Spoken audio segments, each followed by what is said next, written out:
Hello, everyone. I'm George Roska. And I'm Mark Schneider. And we want to welcome you to today's episode 78 of Say What, where we talk about the threats to our children in the public school system, including the new public school orthodoxy.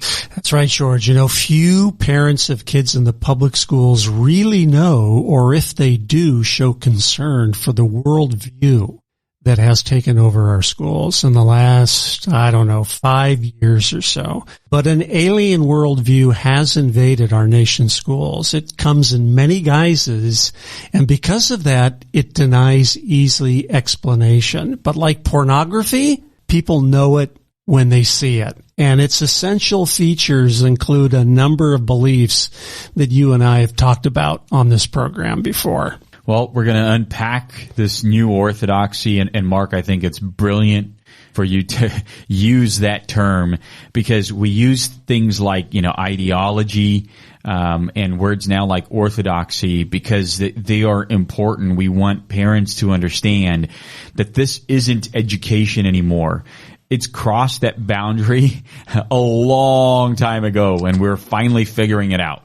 It has. I mean, and the word orthodoxy has legal effect, as does indoctrination. And that's why we felt it important to bring this up. It is a worldview being enforced upon our kids in the school system. So let's talk about some of the essential features of this new worldview. Here's the first one, George. Your reproductive biology is meaningless. Sex is something assigned at birth, often wrongly. What? Say what? I mean, this is absolutely ridiculous, Mark. Mark, you're just bringing about conspiracy theories and fear porn.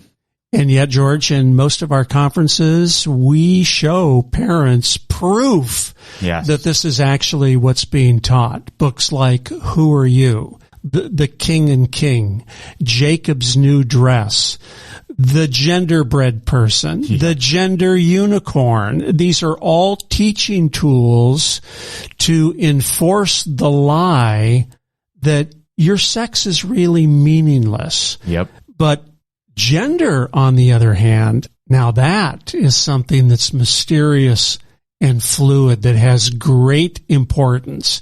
In fact, George, it's known only to the person defining it for himself, herself, verself, themself, whatever the personal pronoun happens to be. Oh my goodness. I mean, really, fluidity is the new God. And that really stems out of queer theory where there is nothing stationary, there's nothing static, there's nothing objective. Everything is just fluid, changes over time, and that is the state of being. You're in a constant state of change. As soon as you say, I am this, you're wrong. At least according to queer theorists. Now, according to just gender ideology, as soon as you claim you're male or female, that's when you're wrong. But if you're anything else but that, then you're right. Yeah, and some people might say, well, okay, this is people's personal beliefs and they're free to believe what they want. But George, it goes much deeper than that. POK was formed mainly as a result of the passage of Assembly Bill 3229, which mandates that, quote, comprehensive sexuality education be taught in all California middle and high schools. It can't be taught, as we know, in elementary schools if the school district wants it to be taught there. And part of comprehensive sex ed is to tell children your gender is what you think it is. Your biological sex, that's something that we arbitrarily assign at birth. You get to decide what your gender identity is. So this is official policy now in our school system. And not just in California, there are at least 22 other states that have comprehensive sexuality education on their books. Yep. So what's the next one? All right. This one is sickening because this has been around now. This idea and philosophy has been around now from the 40s and 50s, led by a psychopath called Dr. Alfred Kinsey. And he postulated that children are sexual beings from birth and deserving of its associated pleasures. Yeah. Yeah, I mean, it's hard to even say that, George, but once again, if you, even a cursory examination of the curriculums that are being taught in our public schools today are encouraging children at younger and younger ages to participate in sexual pleasures. Some of the terms that they use, George, we don't feel comfortable even saying on this radio program or on our podcast. But adults, you can imagine, what these words are and what's being taught. But there's absolutely no question that even in grade school now, kids are being encouraged to start exploring sexual pleasure. And then, Mark, here's the way that parents and concerned citizens need to understand this third topic we just mentioned, that of children being sexual from birth and deserving its associated pleasures. The topic of consent is another holy grail. I mean, consent should be a very easily taught topic. You can't consent to have sex if you're a minor, period. Don't do it. It's against the law, And yet, consent and the age of consent by the powers that be is slowly being eroded and taken down to lower and lower ages. We see that in Western countries, especially in Western Europe. But then in public schools, they talk about consent to grade school children, and you see that word all over the place. That's right. What drives a person to talk to a child about consent? It's this philosophy right here that we just mentioned. It is this new worldview.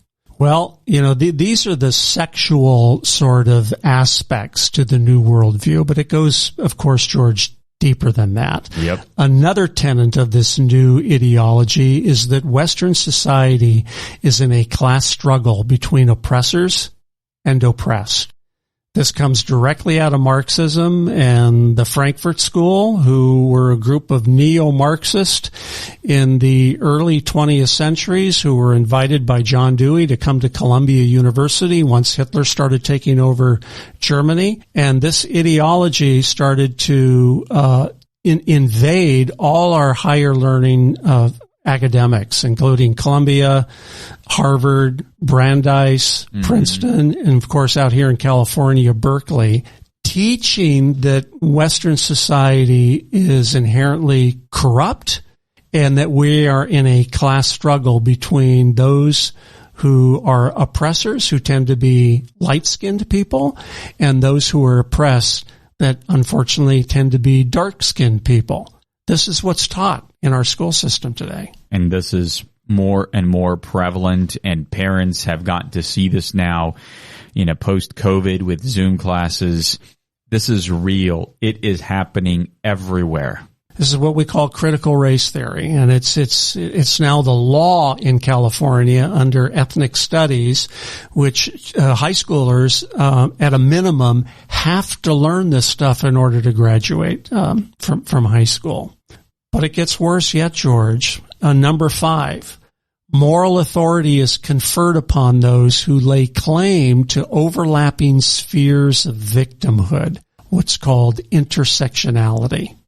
And this one gets crazy because, number one, I've always asked myself, who gets to decide on that wheel of intersectionality, what categories get placed there? And it's not people like us. It's these elites, academics who, are part of the intelligentsia, and they come up with that arbitrarily. Yeah, you alluded to these teaching tools now that are being used in public schools across the country that show these very, complex charts and wheels to show these different areas of essentially victimhood, right? And the more areas of victimhood that you can identify with, and by the way, self-identify with, the more moral authority that is conferred upon you and the less responsibility that you have for either your personal or society's woes. For just a couple of examples. If you're a white woman and you're a lesbian, well, congratulations. You can lay claim to being a victim. But if you're a black woman and a lesbian, Well, now you've got two areas of overlapping victimhood. So now you have more moral authority. Are you in an economic strata that is not what you think it should be? Now you have yet another area of victimhood that you can lay claim to. The idea being that the more areas of victimhood that you can self-identify with, the more moral authority that is conferred upon you. And that's just absolutely bogus. It's nuts. It's crazy. And yet it's being taught. And yet this is what's being taught. I mean, the common person can see right through this. Parents, concerned citizens, we need to stand up and do something about it. Well, it's not over yet, George, because the last tenet is that Western civilization was built on false premises and is irredeemably racist. And because of that, it must be dismantled. So, again, this is taught in critical race theory. You and I, in our conferences and speaking engagements, we show very real examples of curriculums that teach this. This is one of the leading principles of this new ideology that is being taught, not only in our public school system, but across our culture. And race is such a huge part even of that wheel of intersectionality. It really is. That you mentioned, Mark. But I think here's the struggle for people like us who see through all of this is these people who have created all of this, right? They've spent decades in academia forming language, forming thought, forming their philosophies, creating boundless amount of books and webinars and seminars. But we're barely trying to catch up or just keep up with figuring out what it is the other side is. We don't have names for them. We don't have yet a structure on how to basically agree upon using the same words of classifying and categorizing these things. So I think over the last 5 years, I think that's been our struggle, really coming up with that. And what I like about what you've done here, Mark, is you've just pulled all of this stuff together, regardless of how different it might seem. But you're showing how the orthodoxy at the root of each of these 6 things that you just presented, no matter how vastly different topic from each other it is, it's all stemming from someplace. It is. And we should probably mention, George, that the stuff that we're talking about today comes from an article that we recently had published in the American Thinker on September 7th, which addresses these issues. And what we point out in the article is that naming this worldview is a challenge. Mm-hmm. Many consider it merely another form of Marxism, and people have written and talked about that. A related contender is this term critical theory. That's a term that's known by higher academics, people that study it, but it's not a term that is really known by the layperson in society. Of course, critical theory was invented by Marx's Frankfurt School disciples, and this has spawned a myriad of other power-dominated ideologies, like ones we've already mentioned. Mm-hmm. Critical race theory comes from critical theory. Queer theory, or what we call sex and gender theory, comes from critical theory, and others too numerous to cite. So, George, lacking some agreed-upon term, there is a term that culture seems to be recognizing as sort of a catch-all label for everything that we have talked about. And that term, of course, is wokeism. Wokeism. And I think for our listeners, if you just remember wokeism and power dominance ideologies, because under wokeism, every one of those 6 things that Mark and I just mentioned, it has to deal with looking at this worldview, your lens, right? Everything is about power. It is. And so that is the key. Wokeism and power.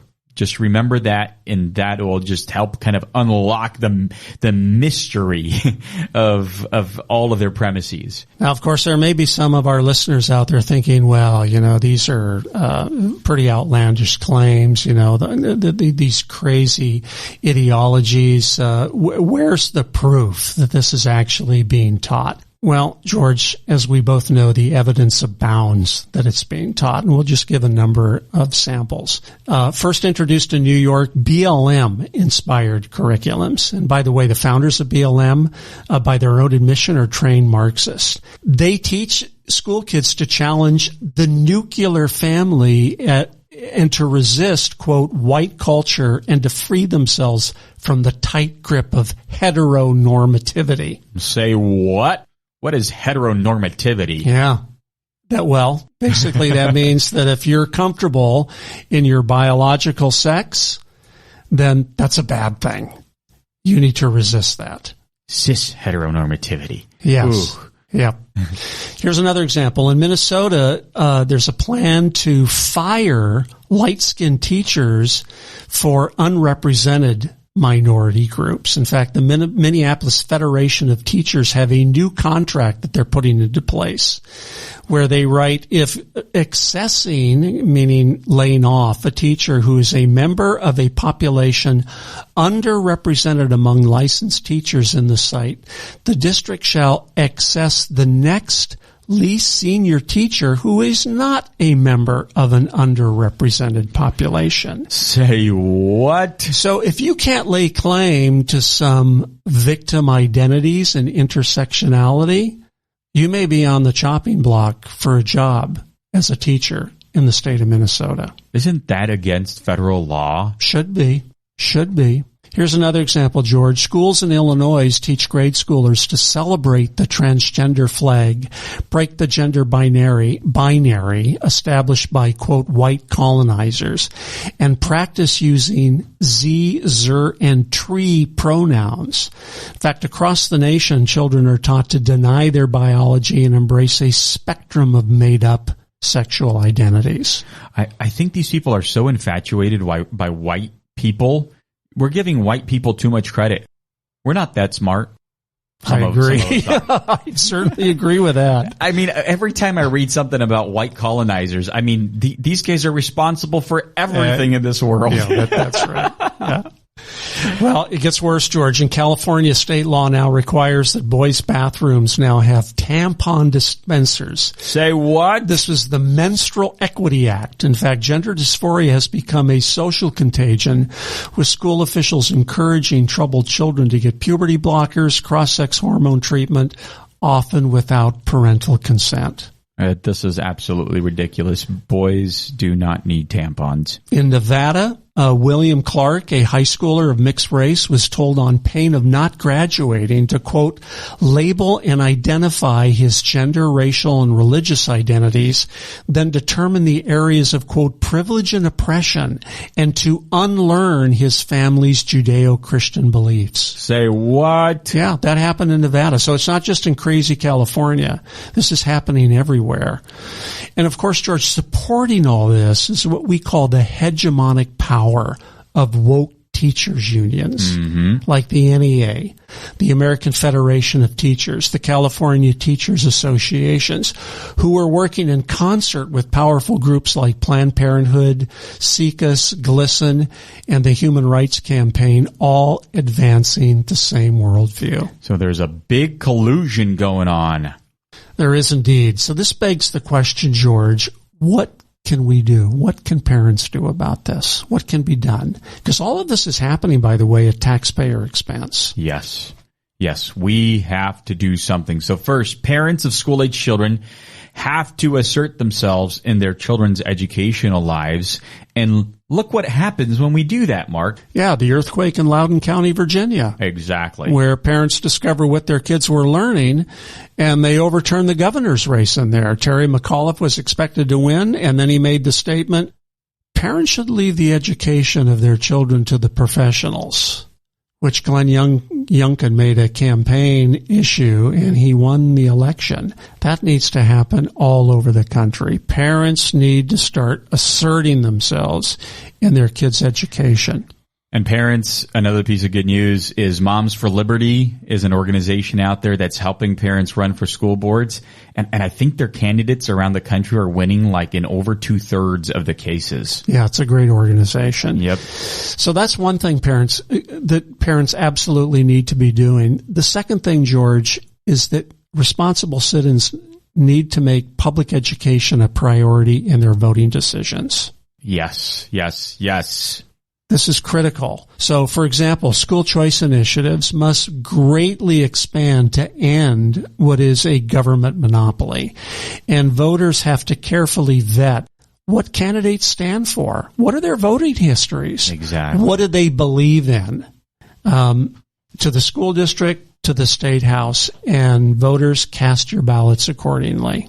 All right. And third and finally, what else can parents do? This is an important one. Courts must take parental rights seriously and start asserting the Constitution's prohibition on state-mandated orthodoxies. Bingo. And there's some good news, George, because the Supreme Court has a long history of upholding the rights of parents to control the upbringing of their children. There are some famous cases that go back to the early 20th century, Meyer v. Nebraska, Pierce versus Society of Sisters, and a more recent famous case, Washington versus Glucksberg, that happened in 1997, all saying the same thing. Mm-hmm. Parents, you're in charge.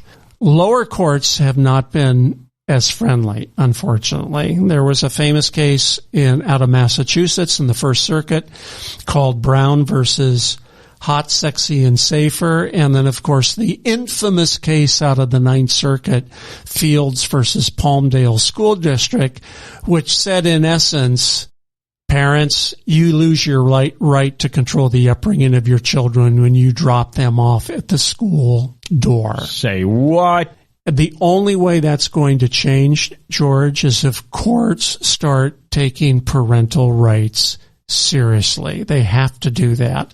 And fortunately, we have an accommodating Supreme Court these days.